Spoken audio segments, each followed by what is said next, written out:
아버지 하나님이시여, 오늘 하루 저희가 주님 안에 승리하기 원합니다. 저희가 하루를 건강하게 살게 하시고 또 영적인 생명의 촛불을 꺼뜨리지 않게 날마다 신앙생활에 최선을 다하게 하여 주시옵소서. 말씀을 늘 묵상하게 하시며 또 기도의 고삐를 늦추지 않게 하여 주시옵소서. 아버지, 저희 자신을 위하여 또 교회를 위하여 또 세상을 섬기기 위하여 저희가 늘 기도하며 아버지 주님과 소통하게 도와주시옵소서. 이제 오늘 아침에 저희를 부르셨고 또 말씀 앞에 세우셨사오니 저희가 하나님 말씀을 듣게 하시며 또 깨닫게 하시며 말씀을 마음에 품게 하여 주시옵소서.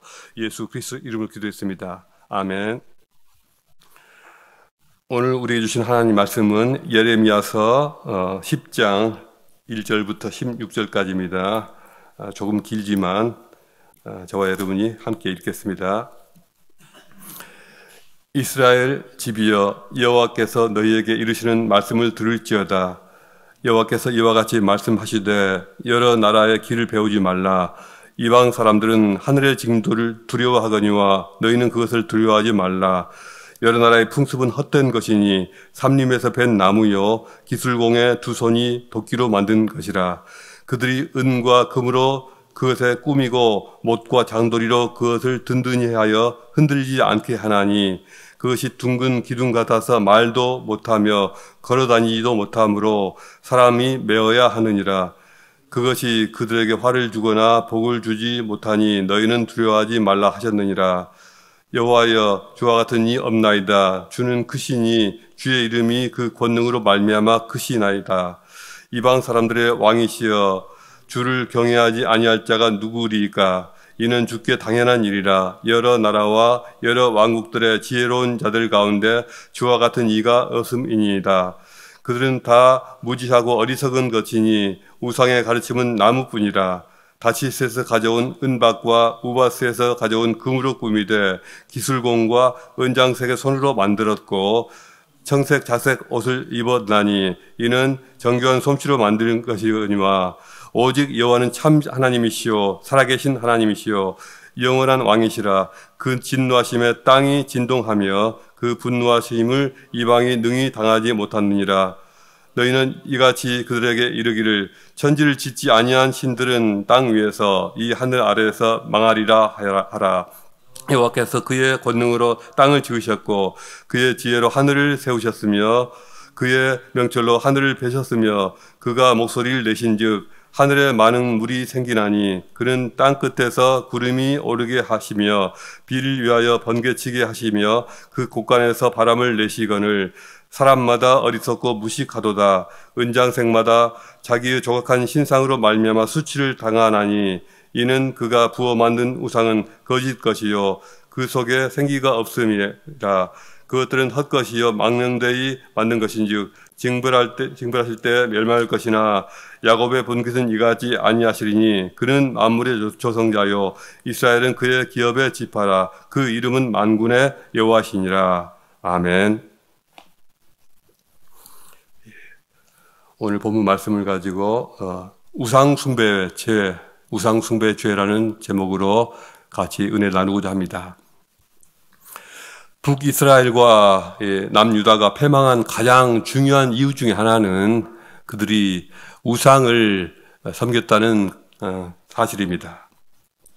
사실 우상숭배는 이 이스라엘이나 유다뿐만 아니라 그들은 약과요 전 세계 대부분의 이 문화에서 다 찾아볼 수가 있습니다. 어딜 가도 우상들은 볼 수가 있습니다. 우상을 만들어 받들고 절하는 그것이 희귀한 일이 아니라 오히려 우상을 만들지 않고 우상을 숭배하지 않는 사람들이 오히려 희귀하다라고 말해야 합니다. 전 지구상에서 이런 우상을 만들지 않고 오직 경전과 교리에 기초하여 예배드리는 종교는 계신 이 기독교와 유대교 그리고 이슬람교 정도라고 할 것입니다. 지구상의 수많은 이 사람들이 왜 그렇게 우상을 가까이 할까요? 그들은 왜 우상을 만들까요? 이것은 사람들이 종교성을 가지고 있고 이 종교성이 가장 손쉽게 나타나는 방식이 바로 우상 숭배이기 때문일 것입니다. 하나님을 잃어버린 인간들이 하나님이 차지하셔야 할 이 내면의 그 빈 자리를 가장 손쉬운 방법으로 메꿀 수 있는 방법이라는 뜻입니다. 로마서 1장에 따르면 모든 인간의 내면에는 하나님을 알만한 어떤 능력이 부여되어 있다. 즉 하나님의 영원하신 능력이나 신성의 신비를 느끼는 능력이 있다라는 것입니다. 다시 말해서 모든 인간에게는 종교성이 있다는 것입니다. 그럼에도 불구하고 사람들은 애써 진리를 덮으려 하고 하나님을 외면하고 하나님을 경배하고 섬기기를 거부했다. 다시 말해서 수고로운 길, 힘든 길을 가기 싫으니 더 쉽고 더 편하고 자기 입맛에 딱 맞는 다른 것을 경배하고 섬긴다는 것입니다. 그 길이 바로 우상 숭배의 길입니다. 사람들은 왜 우상 숭배에 쉽게 빠져들까요? 첫째로 우상을 숭배하게 되면 신을 알고 이해하는데 별다른 수고, 노력을 기울일 필요가 없기 때문입니다. 아주 편하고 정말 신경 쓸 것이 없습니다. 우상을 모시는 순간 신을 알기 위해서 굳이 경전을 읽고 묵상하거나 어려운 교리 같은 것을 공부한다거나 아니면은 올바른 삶을 살기 위해서 고민하고 애쓸 필요가 없습니다. 왜 그렇습니까? 바로 눈앞에 신이 있기 때문입니다. 그러니 다른 게 왜 필요하겠습니까? 옛날 사람들은 이 우상을 하나의 상징물이라고 생각하지 않았습니다. 우상 자체가 곧 신이었습니다. 우상을 보는 순간 나는 신을 본 것입니다. 우상에게 절하는 순간 나는 신에게 절을 한 것입니다. 우상에게 제물을 바치는 순간 나는 신을 만나서 그 신에게 거하게 대접을 한 것입니다. 별다른 이해와 지식이 없어도 우상에게 행하는 모든 일이 곧 신에게 행하는 일이 되었습니다. 심지어 예레미야 시대 유다 백성들까지도 그렇게 생각했습니다. 오죽했으면 하나님께서 예레미야의 입을 통해서 이렇게 말씀하셨을까요? 그것들은 삼림에서 벤 나무요 기술공의 두 손이 도끼로 만든 것이라 그것들이 둥근 기둥 같아서 말도 못하며 걸어다니지도 못하므로 사람이 메어야 하느니라. 그것이 그들에게 화를 주거나 복을 주지 못하나니 너희는 두려워하지 말라 하셨느니라. 사람들은 우상을 신으로 알고 섬기게 되니 깊이 생각할 필요도 없고 묵상할 것도 없고 회개할 필요도 없고 우상을 그 눈으로 한번 쓱 보고 또 손으로 하면 몇 번 이렇게 만져보고 그 앞에서 몇 차례 절만 하면 더 이상 아무것도 필요하지 않습니다. 신이 어떤 존재인지 어떤 속성과 성품을 가지고 있는지 또 사람과 세상을 향해서 어떤 뜻과 계획을 가지고 있는지 내가 저분 앞에서 어떻게 하면 올바르게 살 수 있는지 그런 거 생각할 필요가 없습니다. 그러니 얼마나 간단합니까? 우상은 이렇게 사람들을 안일하게 만들고 태만하게 만들며 무지하게 만듭니다. 무지와 무관심이 우상 앞에서는 전혀 문제가 되지 않습니다. 하나님을 힘써 알려 하지 않는 태도, 하나님을 알고자 노력하지 않는 태도, 하나님을 아는 지식을 얻고자 이렇게 무관심한 태도, 하나님을 잘못 알고 있으면서도 더 알려 하지 않는 태도, 하나님을 제 멋대로 생각하고 판단하는 태도, 이것은 비단 과거뿐만 아니라 오늘날에도 여전합니다. 어떤 의미에서는 더 심각합니다. 사실 기독교만큼 말씀, 곧 진리와 지식을 강조하는 종교가 세상에는 없을 것입니다. 그런 의미에서 기독교는 정말 쉽지 않은 종교라고 할 수 있습니다. 힘써 말씀을 배우고 힘써 그 말씀을 실천하고자 노력하지 않으면 안 되는 종교, 아마 기독교밖에 없을 것입니다. 이것은 사실 우리에게만 해당된 것이 아니고 구약시대 이스라엘은 더 힘들어했을 것입니다. 너희는 내 말을 듣고 내 말을 지키는 거룩한 백성이 되어야 한다. 그리고 거룩한 백성이 되기 위해서 하나님의 말씀을 항상 듣고 이해하고 마음에 새겨야 한다. 이런 요구를 받았던 것입니다. 다른 나라, 다른 종교들은 다 편하게 우상으로 예배 드리는데 왜 유독 여호와 하나님만은 우리를 향해 여호와를 알라, 힘써 여호와를 알라 하고 끊임없이 요구하실까?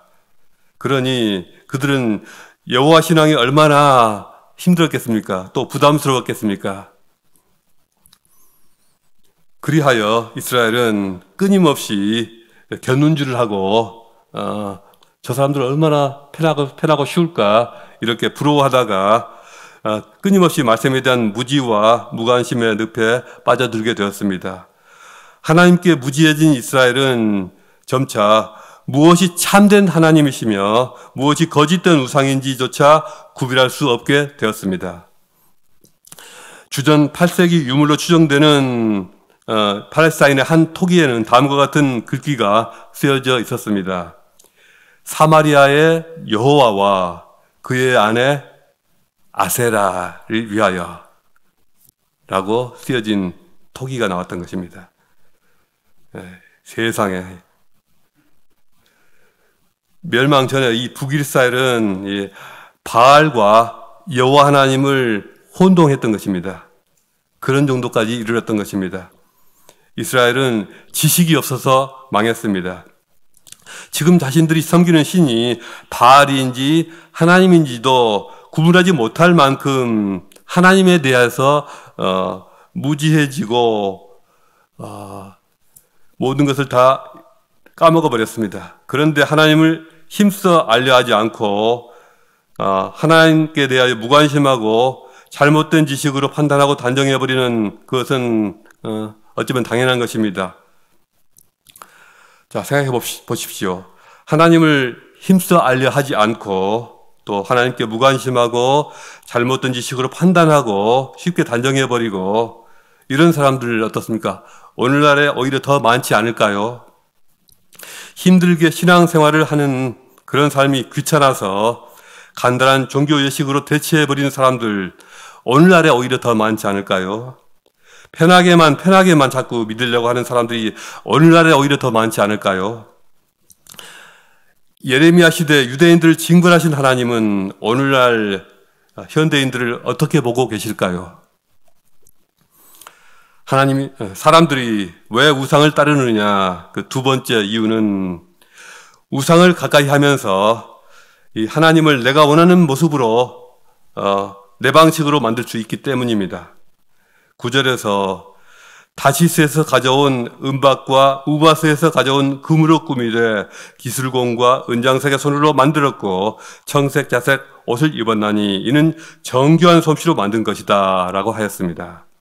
그 시대에 장인들의 솜씨로 만들지 못할 우상이 없었습니다.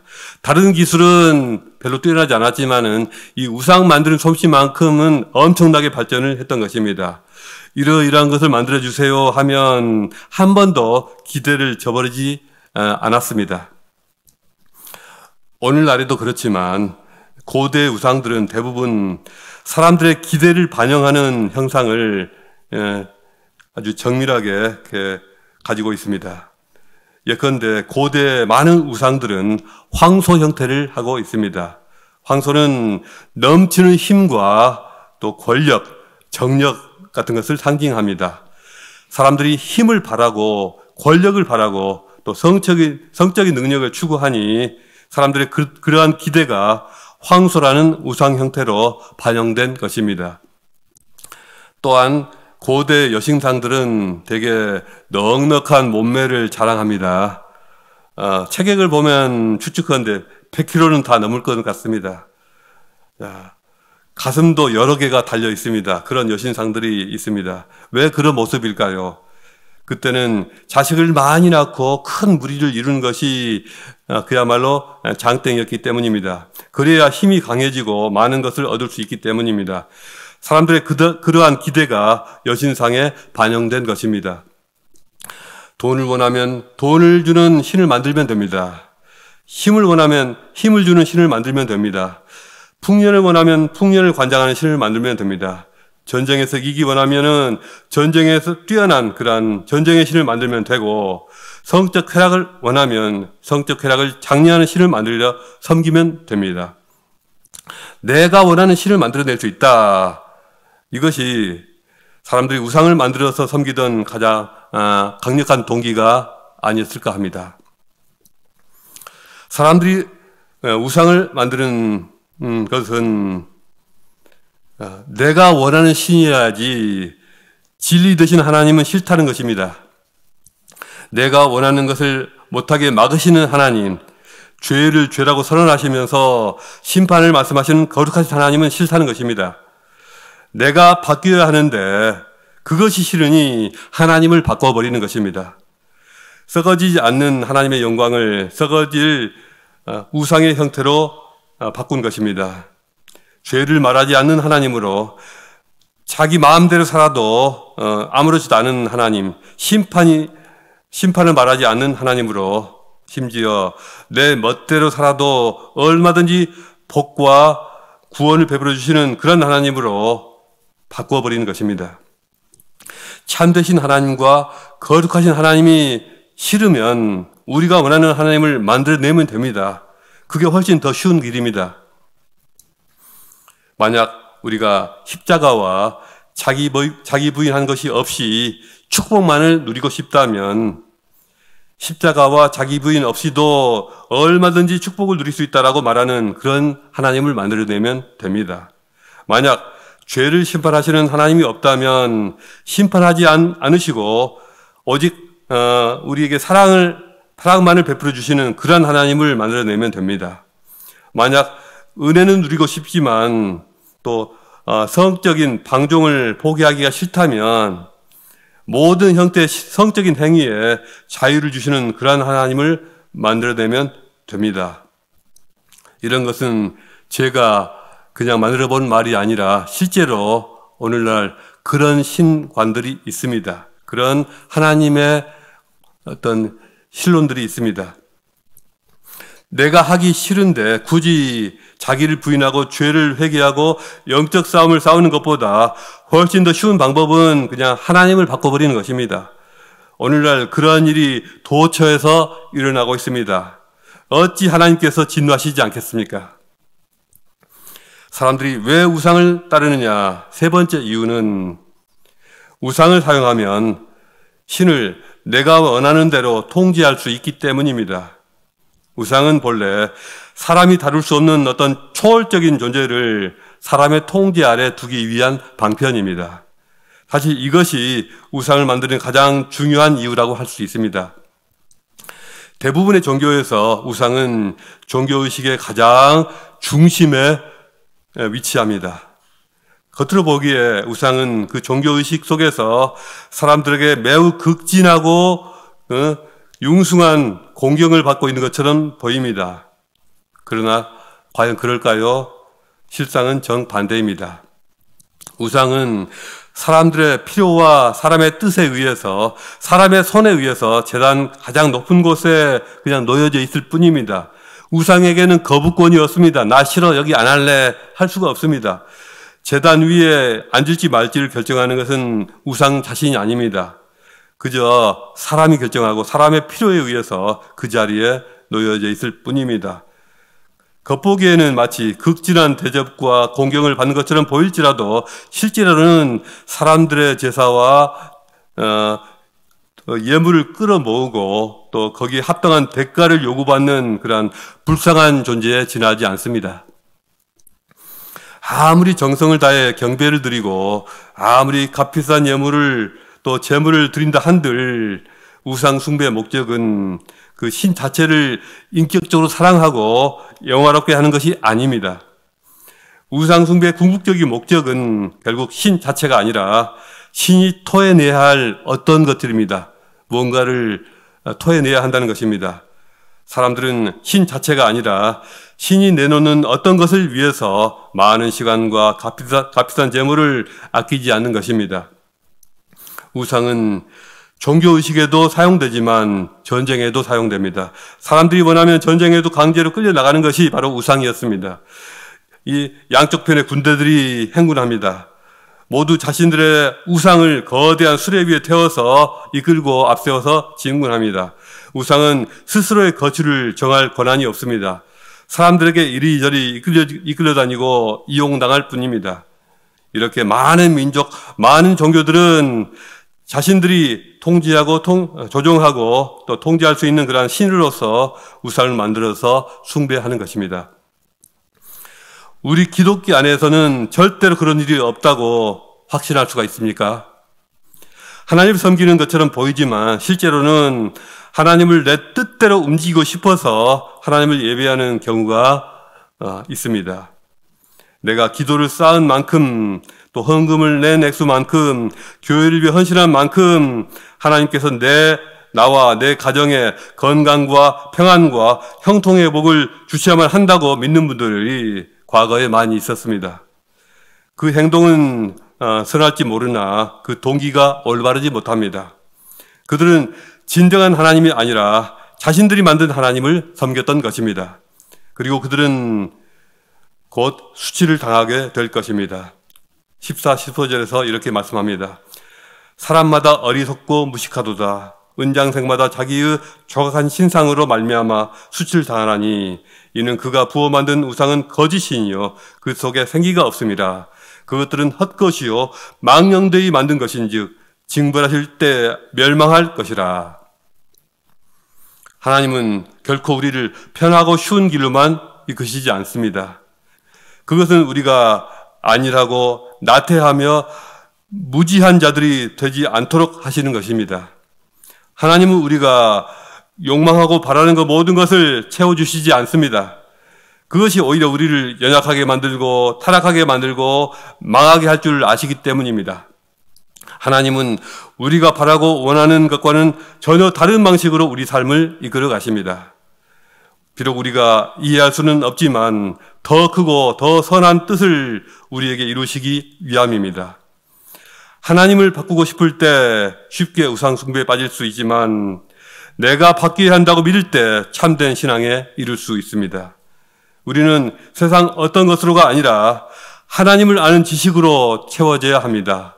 진리의 말씀으로 채워져야 합니다. 이것이 오늘 우리가 읽은 예레미야서 본문이 주는 교훈입니다. 이 교훈을 마지막까지 잊지 않는 저와 여러분이 되시기를 주님의 이름으로 축복합니다. 기도하시겠습니다. 하나님, 저희 모두는 거룩하고 살아계신 하나님 앞에서 오늘도 살아가기 원합니다. 저희에게 하나님을 아는 지식이 가득하게 하여 주시옵소서. 저희 귀가 열려서 늘 주의 생명의 말씀을 듣게 하여 주시옵소서. 나의 욕심이 죽고 나의 편협한 생각이 죽고 내 안에 오직 그리스도께서 사시고 그리스도께서 내 안에 충만하게 거하시기 원합니다. 주의 영으로 예배하고 진리로 예배하게 하여 주시옵소서. 저희가 세상 욕망에 이끌리지 않으며 하나님 말씀에 이끌려서 오늘도 힘차게 살아가게 하여 주시옵소서. 예수 그리스도 이름으로 기도했습니다. 아멘.